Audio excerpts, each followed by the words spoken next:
ପଲ୍ଲବୀ ତାଙ୍କ ବାପାଙ୍କ ବିଷୟରେ ଜାଣିବା ପାଇଁ ଶମ୍ଭୁଙ୍କ ଘରକୁ ଯାଇଥିବେ। ଆଉ ତାଙ୍କ ଘରେ ଦେଖିବେ ଯେ ଘରେ ସବୁ ଜିନିଷପତ୍ର ସଜା ହେଇ ରଖା ହେଇଥିବ।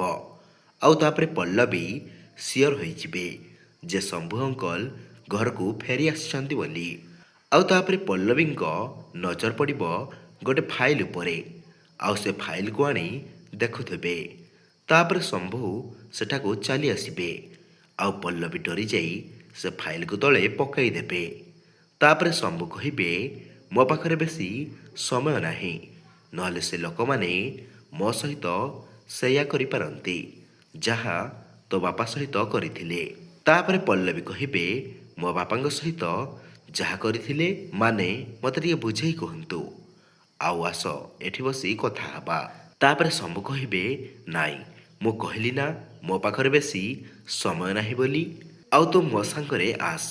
ଆଉ ତାପରେ ସେଠାକୁ କିଏ ଗୋଟେ ଆସିବାର ଶବ୍ଦ ହେବ। ଆଉ ତାପରେ ଶମ୍ଭୁ କହିବ, ସେମାନେ ମୋତେ ଖୋଜି ଖୋଜି ଏଠାରେ ଆସି ପହଞ୍ଚି ଗଲେଣି। ଆଉ ତୁ ମୋ ସାଙ୍ଗରେ ଆସନ୍ତା ବୁଧବାରରେ ଦୋଳ ପଡ଼ିଆରେ ଆସି ଦେଖା କର। ଆଉ ତୋ ବାପା ବିଷୟରେ ମୁଁ ବହୁତ ବଡ଼ ସିକ୍ରେଟ୍ ଜାଣିଛି। ଆଉ ତୋ ବାପାକୁ କିଏ ମାରିଛି ତୁ ଜାଣିବା ନିହାତି ଦରକାର। ଏମିତି କହି ସେଠାରେ ଶମ୍ଭୁ ଦୌଡ଼ିକି ଚାଲିଯିବେ। ତ ସାଙ୍ଗମାନେ, କ'ଣ ପଲ୍ଲବୀ ଜାଣିପାରିବେ ତାଙ୍କ ବାପାଙ୍କୁ କିଏ ମାରିଛି ବୋଲି? ଆପଣଙ୍କୁ କ'ଣ ଲାଗୁଛି କମେଣ୍ଟ କରି ଜଣାଇବେ।